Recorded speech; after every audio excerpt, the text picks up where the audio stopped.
आज देश में जो सबसे ज्यादा गर्म मुद्दा है, सियासी तौर पर जो मुद्दा सबसे ज्यादा गर्मा रहा है, वो यही ज्ञानवापी का मुद्दा है। ज्ञानवापी मस्जिद, यहां पर सर्वे का काम आज पूरा हो गया और इसके बाद अब दावों का दंगल जोर शोर से।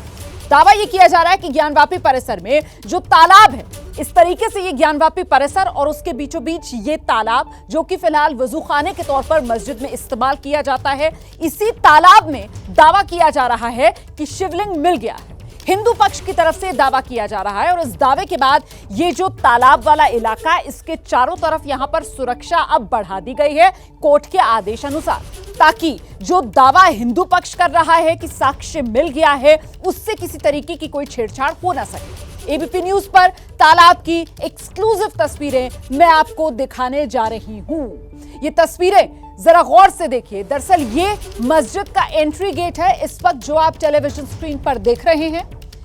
ये मस्जिद की वो मीनारें, इनके पीछे मस्जिद के गोल गुंबद आप देख सकते हैं। तो मस्जिद में दाखिल होने के लिए वो सफेद गेट और फिर ये मस्जिद का हिस्सा और यहीं पर ये तालाब जो वजूखाने के तौर पर इस्तेमाल होता है, और ये ढका हुआ है तालाब। मतलब ये जो वजूखाना है, इसके ऊपर एक तरीके से ये अस्थाई छत है जो पड़ी हुई है और इसके ठीक सामने बाबा विश्वनाथ का धाम, वो जो नया कॉरिडोर बना है, वहीं पर नंदी है जिनका मुख इसी तरफ है, इस तालाब की तरफ। जो मस्जिद का ये वजूखाना है, इसकी तरफ। एक बार फिर से जरा गौर से देखिए, ये मस्जिद का एंट्री गेट, ये मस्जिद की मीनार, पीछे गुंबद, और इसके बाद अब मैं तस्वीर आपको दिखाऊंगी जिसमें आप साफ तौर पर देखेंगे वो तालाब जो वजूखाना है, जिसके ऊपर ये छत सी डली हुई है, जो ढका हुआ है, कवर्ड है ये हिस्सा, और इसके ठीक सामने बाबा विश्वनाथ धाम में जो नया हिस्सा बना है कॉरिडोर का, वहां पर नंदी है और नंदी का मुख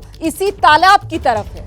यही जो ढका हुआ हिस्सा तालाब का है, जो चारों तरफ से जाली से, लोहे की जाली से कवर्ड है, ऊपर से ढका हुआ है, इसी की तरफ मुख करके नंदी बैठे हुए हैं।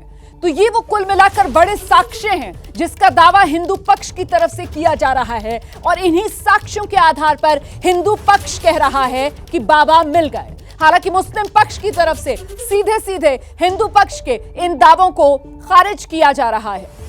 मैं सीधे आपको लेकर चलूंगी काशी, और वहां से मेरे सहयोगी पंकज झा इस वक्त हमारे साथ मौजूद हैं। जरा जानते हैं पंकज झा से कि लगातार 3 दिन तक सर्वे का काम जो आज मुकम्मल हो गया, कल ये रिपोर्ट अदालत के सामने आएगी। मामला कल देश की 3 अदालतों में भी होगा, लेकिन उस सब के बीच दावों का दंगल दोनों पक्षों की तरफ से किस तरीके से सामने आ रहा है पंकज?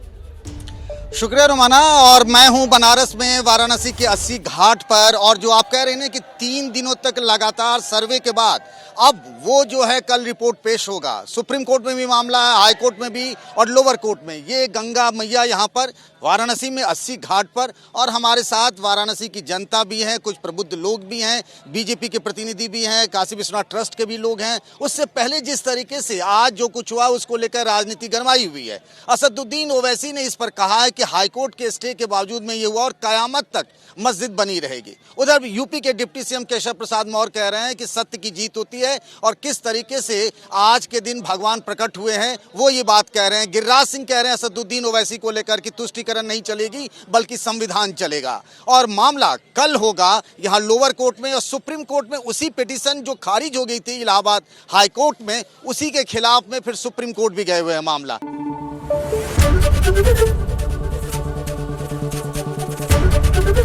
एबीपी न्यूज आपको रखे आगे।